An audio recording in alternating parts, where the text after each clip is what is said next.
या देशामध्ये खऱ्या अर्थानं ज्यांनी सामाजिक सुधारणा केली ते महात्मा ज्योतिबा फुले, क्रांतिज्योती सावित्रीबाई फुले यांच्या चरणी देखील नतमस्तक होतो।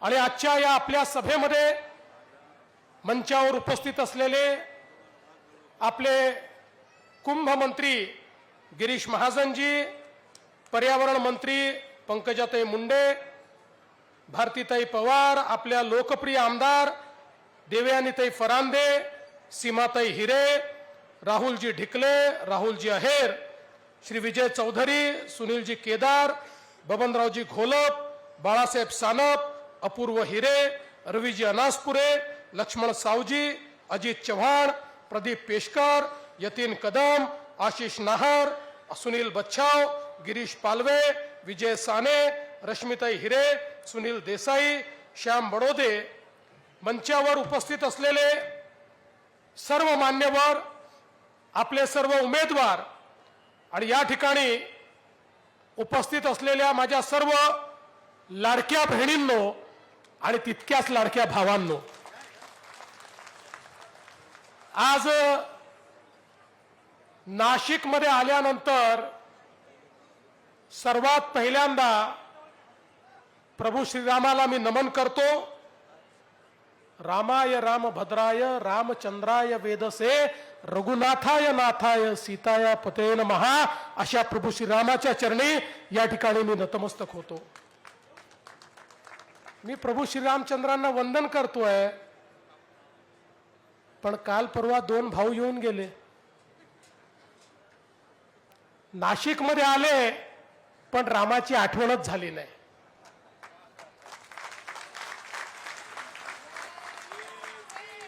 नाशिकमध्ये येऊन ज्यांनी राम मानला नाही, आता त्यांच्यामध्ये राम उरला नाही। और जो राम का नहीं वो किसी काम का नहीं। बंधू भगिनींनो, अलीकडच्या काळात काही लोक म्हणायला लागले देव खरंच आहेत की नाही, असा प्रश्न काही लोकांना पडायला लागला। देवाची खिल्ली काही लोक या ठिकाणी उडवायला लागले, पण जाऊ द्या, त्यांच्याबद्दल मी काही फार बोलणार नाही। मी एवढंच सांगू इच्छितो की या नाशिक शहरामध्ये खऱ्या अर्थानं जो काही विकास झाला आणि जो काही विकास होणार आहे त्याची क्षमता जर कोणामध्ये असेल तर ती भारतीय जनता पक्षामध्ये आहे। माझी खिल्ली उडवली गेली, म्हणाले नाशिक दत्तक घेतलं होतं, त्याचं काय झालं? खऱ्या अर्थानं हो, या नाशिकमध्ये मी सांगितलं होतं मी नाशिक दत्तक घेतोय। मी त्यानंतर ही तक्रार नाही केली की मी नाशिक दत्तक घेतलं। 2017 साली आणि 2019 साली विरोधी पक्षाचा नेता झालो, 2च वर्ष मला मिळाले, पण याची तक्रार मी केली नाही, कारण तक्रार करणारे लोक आम्ही नाही आहोत। विरोधी पक्ष नेता म्हणून देखील जेव्हा कोविडचा काळ होता, त्या कोविडच्या काळामध्ये जेव्हा सगळे हे उबाठाचे, मनसेचे, काँग्रेसचे, राष्ट्रवादीचे नेते घरी बसले होते, त्यावेळी या नाशिकमध्ये हा देवाभाऊ आला होता आणि या ठिकाणच्या प्रत्येक कोविड केअर सेंटरमध्ये आणि ICU पर्यंत जाणारा हा देवाभाऊ होता। पण मला तुम्हाला विचारायचं आहे, तुम्ही किती वेळा नाशिकला आले? मी तर वर्षातनं 4दा नाशिकला येतो, पण तुम्ही किती वेळा नाशिकला आले? निवडणुका आल्या की नाशिकला यायचं आणि निवडणुका संपल्या की नाशिकला विसरायचं। अशा पद्धतीनं हे जे निवडणूक पर्यटक आहेत, हे निवडणूक पर्यटक आहे, निवडणुकीच्या निमित्ताने हे पर्यटन करणारे लोक आहेत। आणि म्हणून काळजी करू नका, या ठिकाणी खऱ्या अर्थानं आजही मी तुम्हाला सांगतो, नाशिकशी माझं नातं तेच आहे, कालही होतं, आजही आहे आणि उद्याही राहील। या नाशिकची जबाबदारी आम्ही घेतली आहे। नाशिककरांनी तुम्हालाही सत्ता दिली होती, त्यावेळी तुम्ही काहीच केलं नाही। मी आजही सांगतो, ज्यावेळी कुंभमेळ्याची वेळ आली, कुंभमेळ्याच्या वेळी यांनी हात वर केले, काही करता येणार नाही म्हणून सांगितलं. आमच्याकडे वेळ कमी होता, पण गिरीश भाऊंनी आम्ही या ठिकाणी त्याही 2015च्या कुंभमेळ्यामध्ये यांनी सांगितलं महानगरपालिका एक पैसा देणार नाही. म्हणलं काही हरकत नाही, सगळा पैसा राज्य सरकारच्या वतीने देईल. 25 वर्षाचं नियोजन केलंय, 1 वर्षात काम पूर्ण करणार आहोत. आणि या माध्यमातनं आता या ठिकाणी 47 वेगवेगळ्या टाक्यांच्या माध्यमातनं या ठिकाणी पाणी देण्याचं काम आपण करणार आहोत आणि सगळ्यांना पाणी मिळालं पाहिजे असा प्रयत्न आहे. गोदावरी स्वच्छ करण्याकरता आपण त्या ठिकाणी 1000 कोटी रुपयाची गुंतवणूक केली. दुसऱ्या टप्प्यामध्ये अजून 1500 कोटीची गुंतवणूक आहे. मोठ्या प्रमाणात एसटीपी आपण तयार करतो आणि एसटीपीतनं पाणी शुद्ध होऊन गोदावरीत जाईल. पण अनेक वेळा एसटीपी लागतात आणि नंतर ते चालतच नाहीत. त्या ठिकाणी पैसा खर्च होऊन जातो. यावेळी आम्ही नवीन पद्धत आणली आणि ही पद्धत काय आहे? फक्त 40% पैसे आम्ही देणार आहोत आणि उरलेले 60% पैसे पुढच्या 15-20 वर्षामध्ये त्याला एन्युटीने घ्यायचे आहेत. आणि एन्युटीची त्याची त्या ठिकाणी जे काही पैसे त्याला मिळणार आहे त्याची कंडिशन काय आहे?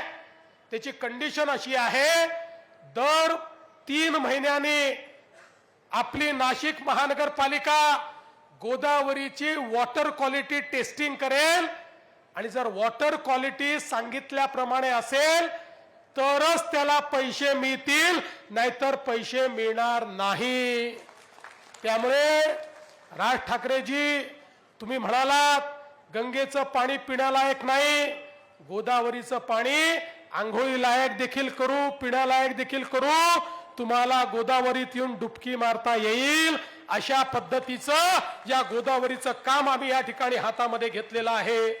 दोन्ही बाजूला जे काही सिवरेज आहे त्याच्या संदर्भात आपण कारवाई करतो आणि हे करण्याकरता नाशिक महानगरपालिका ही देशातली पहिली अशी महानगरपालिका ठरली की ज्याने ग्रीन बॉन्ड्स काढले आणि ग्रीन बॉन्डच्या माध्यमातून आपल्या मोदीजींनी सांगितलं होतं जी महानगरपालिका ग्रीन बॉन्ड काढेल त्याला आम्ही अनुदान देऊ.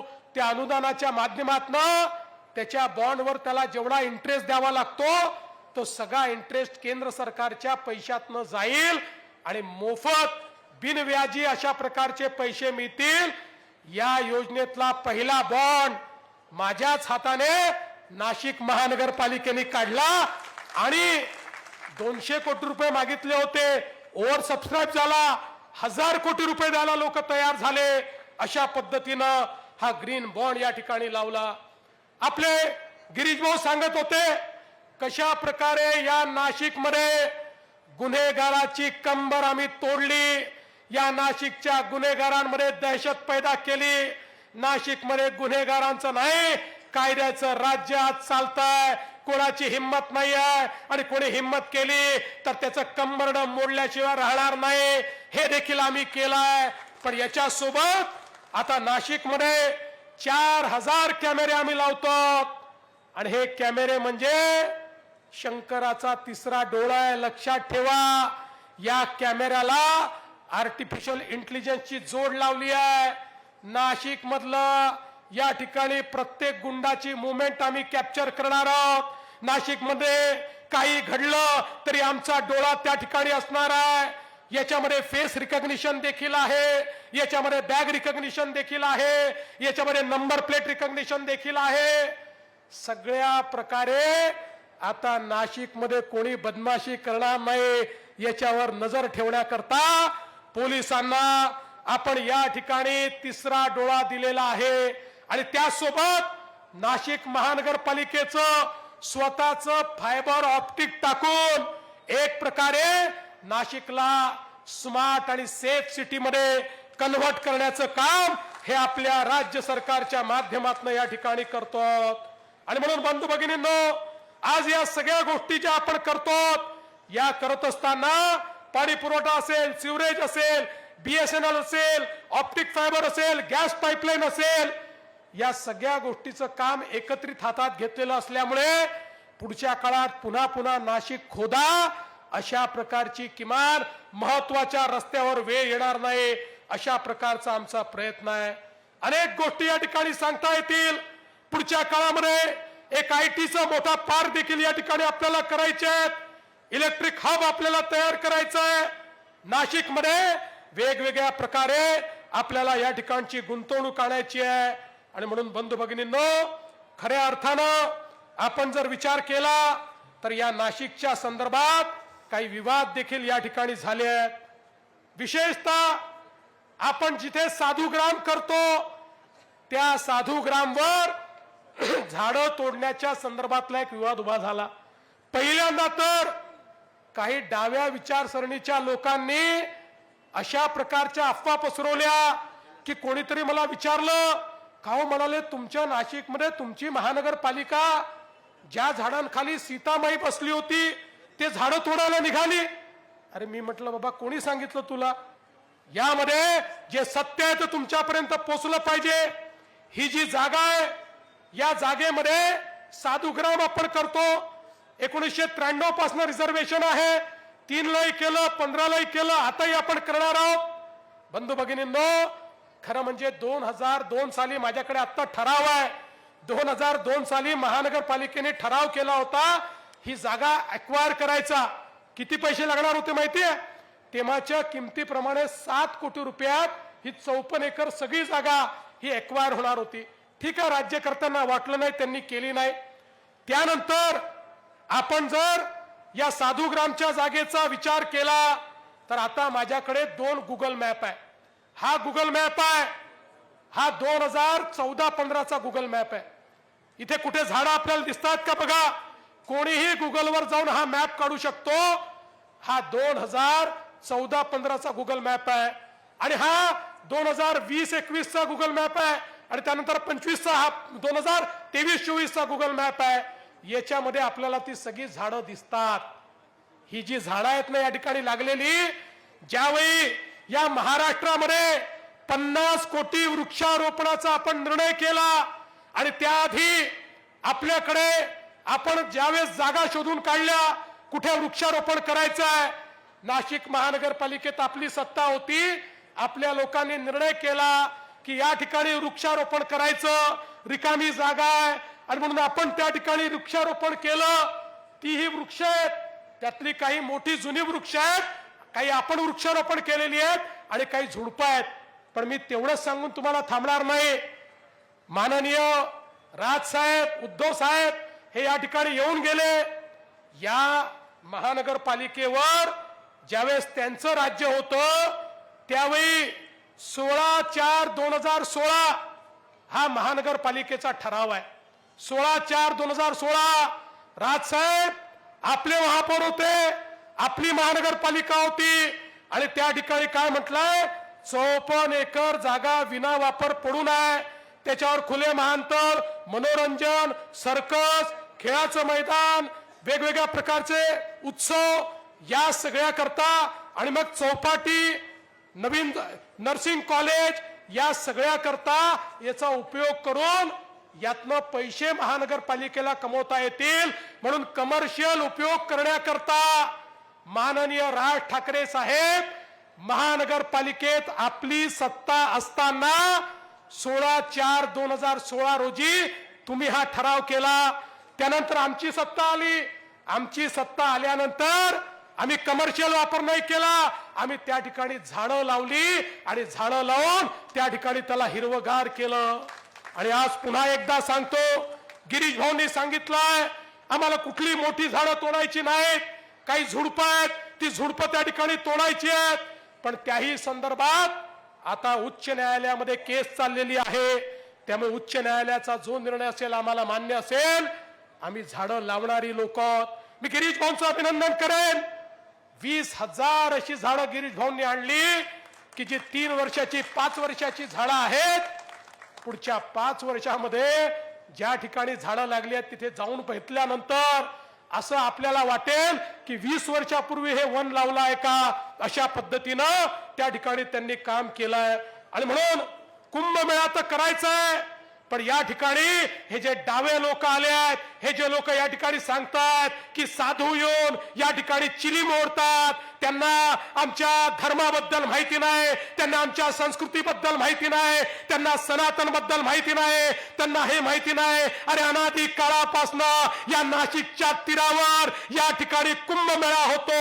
हा कुंभमेळा हा केवळ काही लोकांचा उत्सव नाही आहे. हा कुंभमेळा संस्कृतीचं दर्शन आहे. जी संस्कृती अति प्राचीन अशा प्रकारची संस्कृती आहे, त्याची प्राचीन संस्कृतीचं दर्शन म्हणजे कुंभमेळा आहे. आणि तुमच्यासारखे किती लोक आले तरी हा कुंभमेळा बंद पडणार नाही. अरे औरंगजेबाने प्रयत्न करून पाहिला, तो कुंभमेळा बंद करू शकला नाही. आणि आता कोणत्या औलादी आल्या त्या सांगतात अकबराने कुंभमेळा सुरू केला.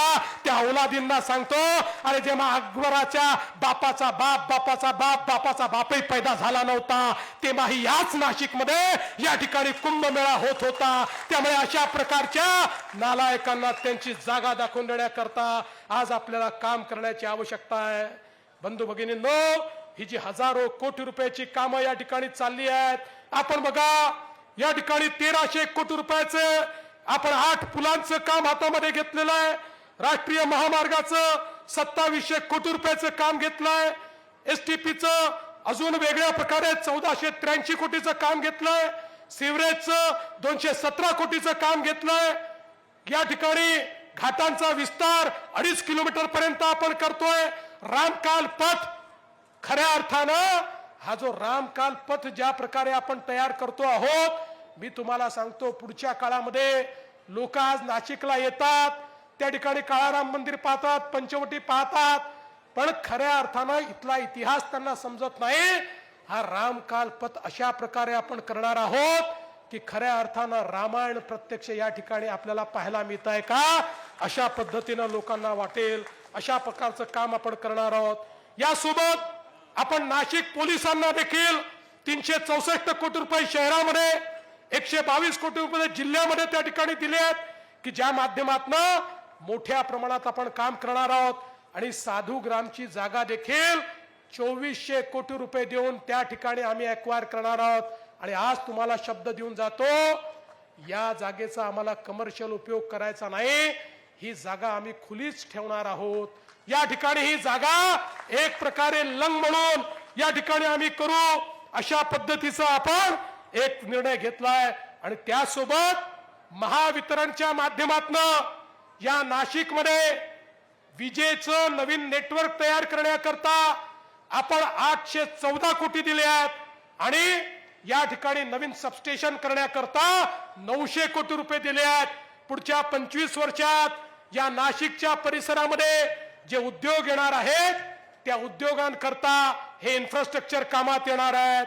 आणि मग काल सांगितलं की कोणती गुंतवणूक आली, आम्हाला विचारलं, यादीच घेऊन आलो आहे, मी मोकळा येत नाही. या ठिकाणी आपल्या सरकारच्या माध्यमातून या नाशिकमध्ये जिंदालची गुंतवणूक आम्ही आणली 12,500 कोटी रुपये.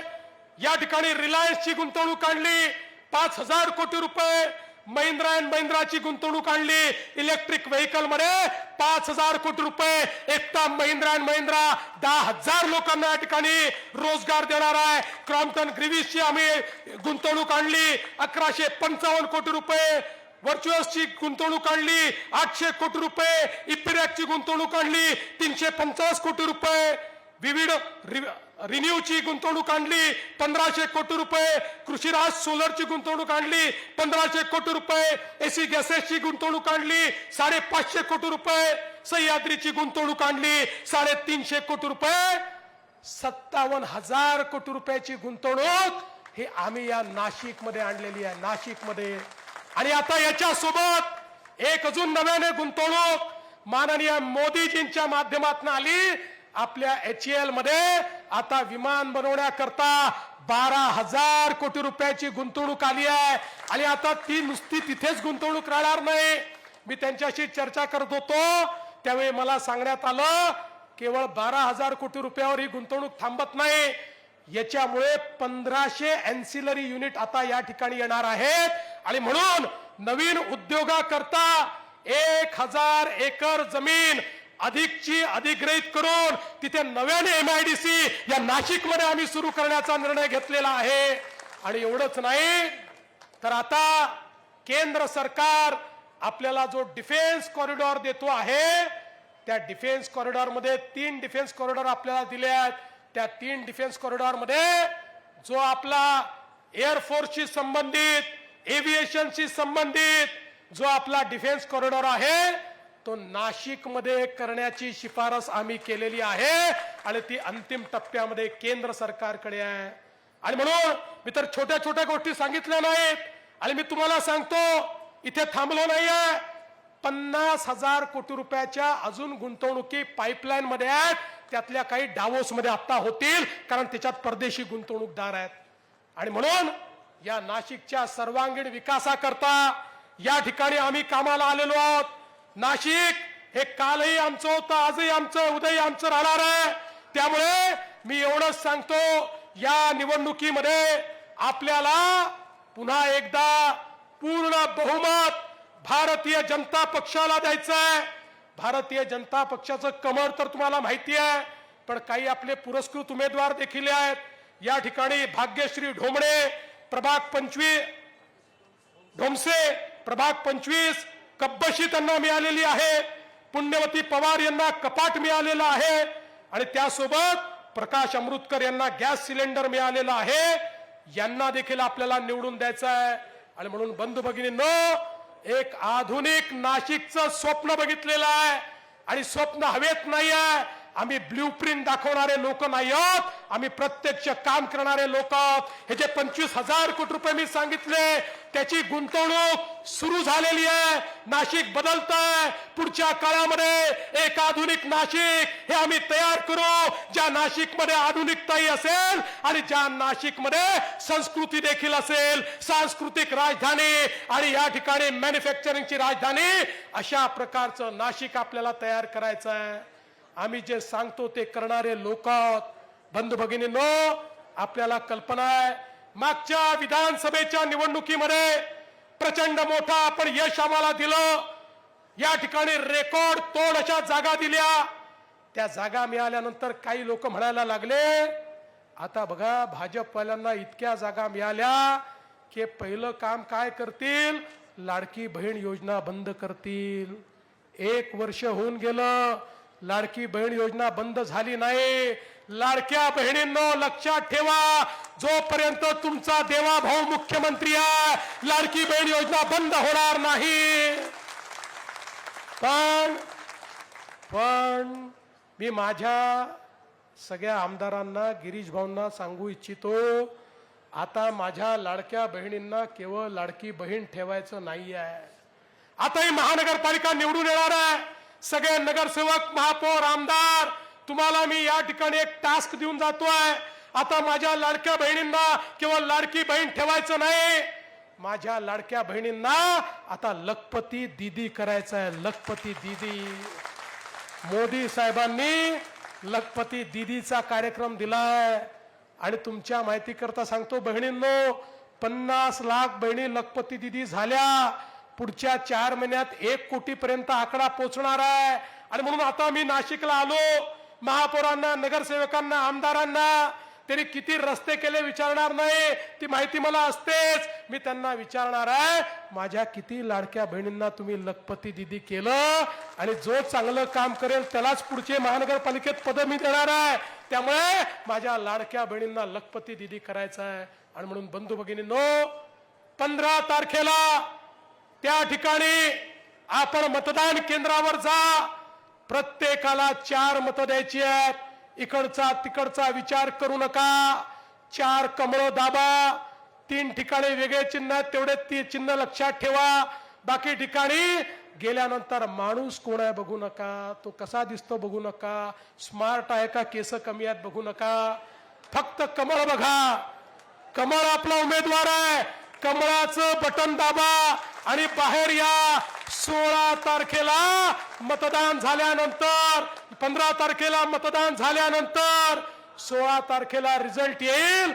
15 तारखेला कमळाची काळजी तुम्ही घ्या. 16 तारखेपासून पुढचे 5 वर्ष तुमची काळजी आम्ही घेऊ, हा विश्वास तुम्हाला देतो आणि माझं बोलणं संपवतो.